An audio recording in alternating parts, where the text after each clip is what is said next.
Actually, HR holds the company together. It is the function that we don't have it, we are going to get sued. If we don't have it, there's no retention. Welcome to the Fractional Edge podcast, the ultimate podcast where we unlock the power of workforce planning and discuss the rapidly growing fractional executive staffing strategies to supercharge your business.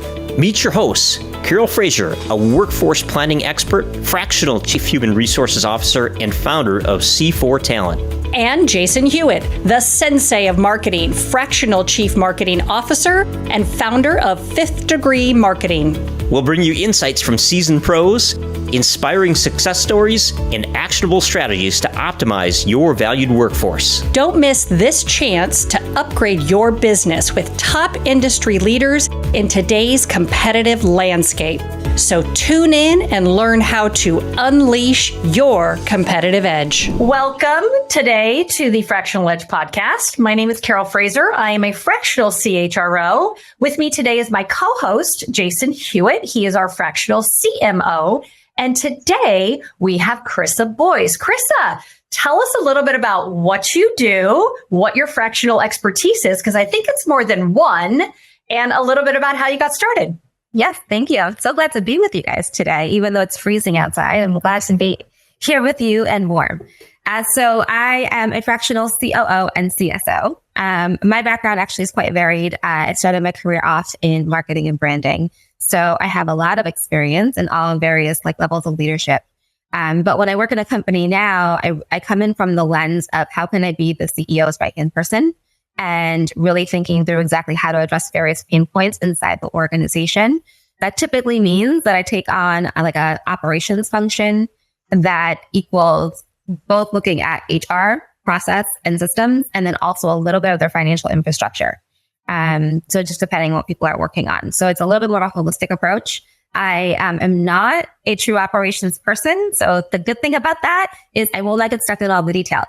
And in the minutia of things, I have the ability to really kind of zoom in into what's going on an operational level and then be able to synthesize that information to a CEO in a way that's not overwhelming or that their eyes are glossing over. So that's what I do. And then in terms of how I got into this world, I had transitioned out of marketing and branding many, many years ago. I had gotten to the point in my career where the next move was CMO level. And I just felt like that was not what I wanted to do. I had been working with an executive coach for a while and had decided to moonlight as a coach for a little bit of time. And when I had this opportunity to leave what I call my corporate life, I decided I would continue to work as a coach. And that opened up this opportunity where I was hired by a company to help build their corporate practice. And in that time, I worked with startups, helping them scale. They were typically in you name the round of funding, and that they were getting a lot of infusion of capital to build their teams. And I was supporting them and helping them build culture. And helping them scale. And then also for that company to have potential training for large organizations. So that all parlayed into some consulting work, and here I am. Interesting path. Yeah. Married. I don't know that I've been in contact with anyone that started off kind of in the marketing branding world that by choice moved into the operations and CSO role. I think it's wonderful.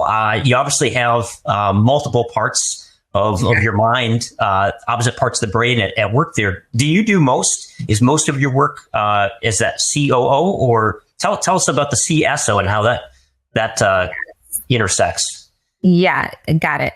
I know, by the way, anyone that worked with me back in the day, when I tell them I do operations, I was the frequent offender. I was the one on everyone's hate list. I didn't do any of the systems updates. I fought with the operations team. I had no part of any of the operational things. So the other thing that actually is nice is on the other side, I really do get the resistance from a lot of the teams and how annoying it is what we're saying we want to do and how we want to shift process. I really can feel the pain. So I get that. So the CSO part, the CSO part is really the strategy piece. And so sometimes what will happen is a company will have a lot of specialists, right? So there is a true finance person, a true HR person. They're really good in their particular functions. But then what's sort of missing is the ability for those teams to coalesce and help drive the company to scale specifically from the inside out. And usually in this context, the CEO is a biz dev person, right? They love to go out. They are the figurehead of their brand or their company, and they're not really in the day-to-day sort of minutia of how do we scale a business. And there's that missing link. So when I come in as a CSO, that's what I'm helping the teams do. I'm helping take the CEO's vision and what they want to do and grow in terms of like the type of business that they want to have from the outside, like the brand, and basically helping them transpose that into like what the culture is going to look like and what the infrastructure is going to look like. And then leveraging the specialists to do that. And typically people who are so specialists in that way have a hard time really kind of thinking outside their specific specialist area. So I help them communicate with one another. And is there a certain type of company that you work with or industry that you're in? No, actually, I'm industry agnostic. The size of company typically varies. I would call it more mid-sized company. So I work with organizations in a fractional capacity up to like 50 million. My sweet spot is 20 to like 35. There's a lot of really like good opportunities to do a lot of interesting things in that size of an organization. And it's fun to watch people grow. I find that if they're like in the $10 million range, it's hard to get them to grow because there's a lot of investments in infrastructure. So it takes a minute, but in the like 20 to 30, there's less investments needed and it's a little bit more fun. So that's my sweet spot. I love it. You seem very sure and confident of the space that you are in, and you know what you like, which I think is great. Wonderful. Yeah. So when you're working with your clients, Chrisa, what do you usually discover when they bring you on initially? What is usually most of the pain points that they're trying to get you to come on board and really focus on? Not what they think that they are. Exactly, I'm sure. Well, whatever you just told me is now we have to go do. Got it. That's usually the first challenge. And I say that tongue in cheek, but it's actually sort of the bigger problem, right? Is when you're sitting inside your business. And this is why I think outside help is so good. And it's interesting. When I was in marketing and branding and I had an executive role inside of a company, I hated the consultants. I wanted nothing to do with them. I was annoyed when I was asked to bring them on board. But now I realize the importance of it, right? Because from coming from the outside, you just have a different lens that you cannot see when you're inside an organization, especially if you've been building it for a while and it's your baby. So the first thing is actually telling the truth about the real problems, because a lot of times people live in like the impact or the symptom of what's really going on. So that is like the first piece that I think is the biggest value a fractional person will add, is give you like the real as to what you need to go work on. It's typically not a sexy thing, as I like to say. And it's definitely not where you think you should start. So that's where I think the value comes in. But in terms of pain points, first, from an HR perspective, it's usually poor casting. So we have a lot of people who are like doing a great job, but like there's something off, and there's not necessarily like a lot of growth in certain levels of leadership, and sometimes even in junior staff. So we haven't casted appropriately.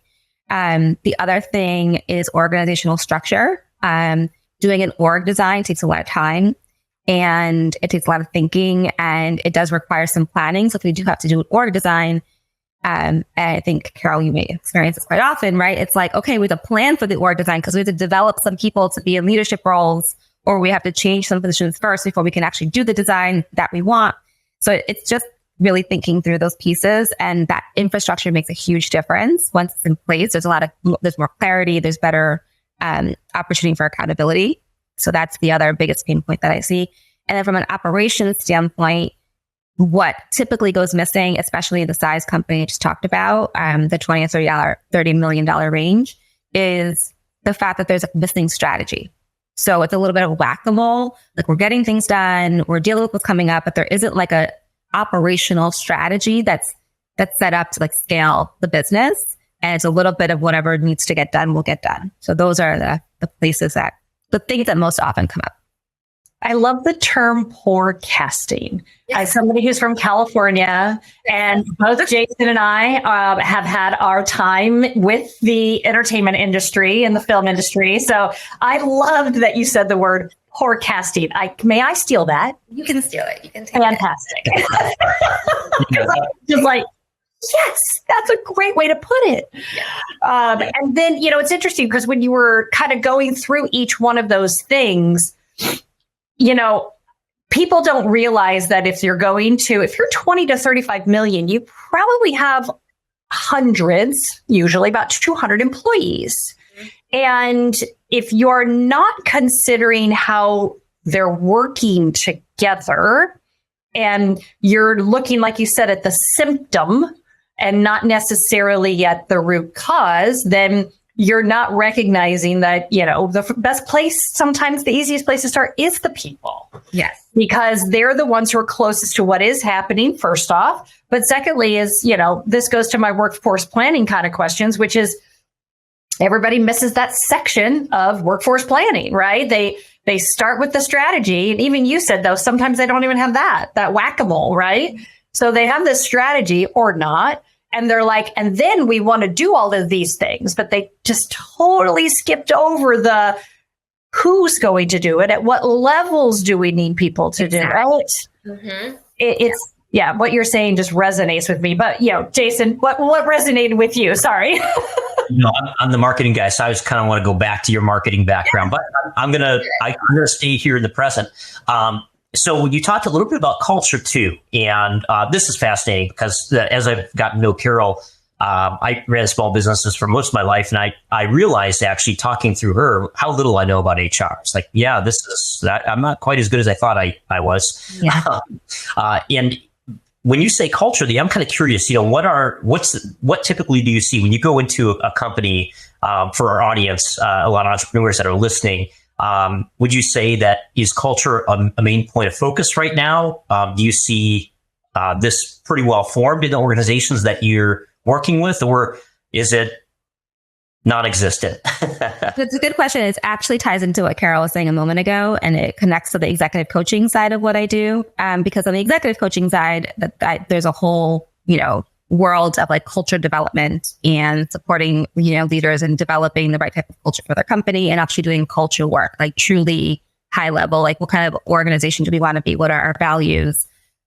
Culturally, just as a company mission, but then also from like a diversity, equity, and inclusion standpoint. So there are like many things that tie into like the fractional world, because a lot of times what will happen is companies will do culture work, but there isn't like a process or a system to integrate that culture work. And it's like, great, we all feel amazing after this retreat. We spent all this money and it was great. We went to some fabulous place and now it's kind of dead in the water.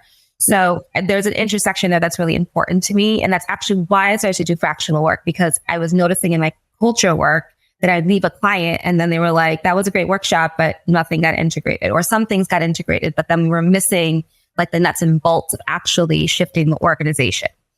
So the first thing I will say is that people will mess everything up. It doesn't matter how good your system is or your process. If they're not on board, if they don't care, if they're not the right people, it doesn't matter. So I think there should always be a focus on people and helping people be bought in as part of like doing any type of like change in system and process kind of work.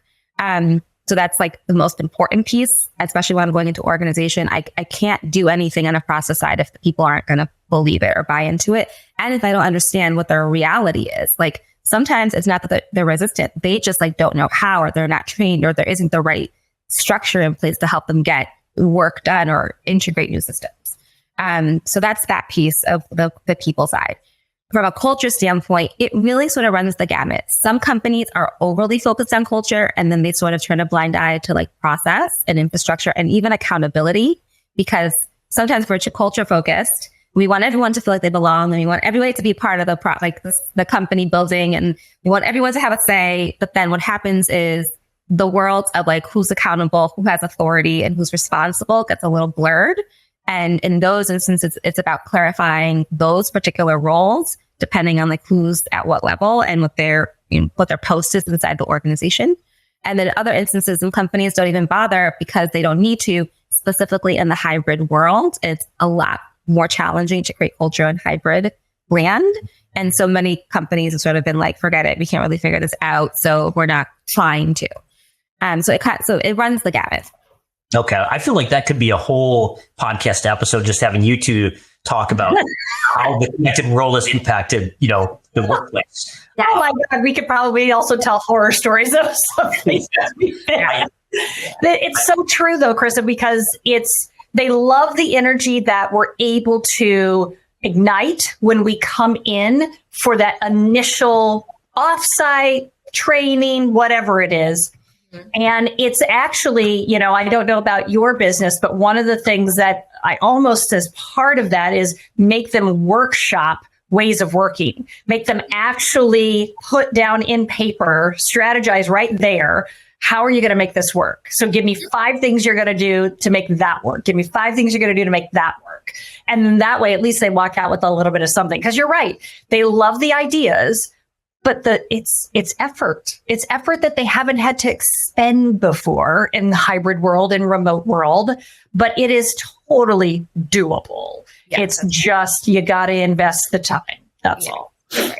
Yeah. So when you're dealing with, when you go in, are you directly working, reporting to the CEO usually? Or, I kind of dovetail that into 2 questions. In coaching, we never do that. But, do you work with the CEO? And then what is your connection with the CHRO or whoever's doing human resources? Because there is that blend. How does that all work for you? Yes. Good question. So, yes, I'm reporting directly to the CEO. I'm really trying to help that person specifically figure out how to get the business to where they want it to be. So that is my direct point of contact. In some companies I've gone in and there isn't a CHRO. There might be like a director of HR.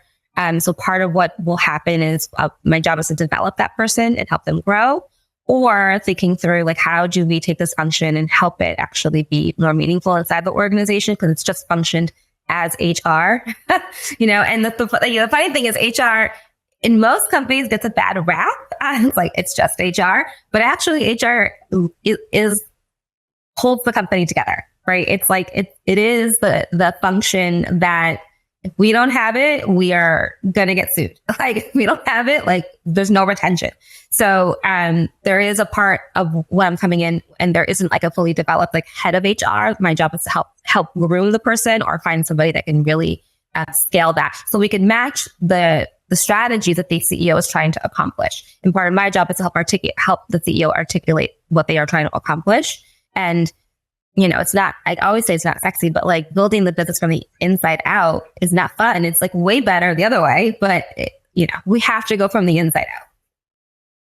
I love that. That's, there are a lot of things in business. I think people that are considering entrepreneurship think, running a business is so sexy. It's awesome. I mean, if you could peel back the onion and see everything and know that ahead of time, you probably would never start a business. But I think there's a lot of details in what you're talking about that are really meaningful.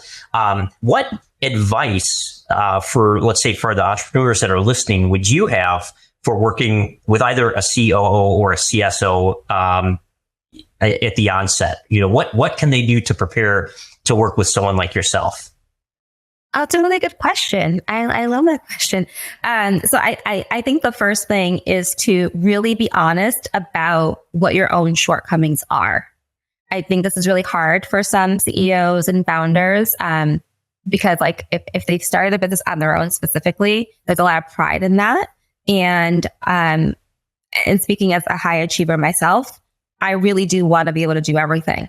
And I want to be an expert in everything. And it takes some level of like admitting that I need help that is required in order for me to go get the help. So first thing is be honest about the weaknesses you have and also the things you just don't care about, right? Because there's a truth about that too. And typically the things you don't care about, you're not paying attention to, but also they might need to be tended to in your business. And because you're not focused on it or you're not mandating anybody to care, others are not paying attention to it. So that would be the initial like intake that I would ask for them to do. And then the last piece is be honest about like how you've delegated work. A lot of times what will happen in companies is you'll have people who are just awesome, like they'll roll up their sleeves people, they're high level executive or even just, a more junior level executive, and they can just get things done for you. And so it's easy to be like, oh, this person will handle it for me, or like they will figure it out. They're wonderful. They're a unicorn. And that's great. I'm giving this person all this stuff, but it's actually stunting their growth because they don't want to be doing that thing. They're not really developing their skills in the area they want to be developed in. And they're probably feeling overwhelmed and just not pushing back on you because they know you need the help. And they also want to be of service. So being honest about that too helps pull apart where we actually have the holes in staffing and in like creating better verticals inside the business. Thank you for tuning in to the Fractional Edge. We hope you enjoyed our insightful discussions and feel inspired to unleash your competitive edge. Remember to like, share, and subscribe to stay updated with the latest episodes. You can also connect with our podcast guests to benefit from their expertise and explore collaboration opportunities by visiting our website, thefractionaledge.com. Join us next time as we continue to explore the power of workforce planning and fractional executives in today's competitive business landscape. Until then, take care and keep growing.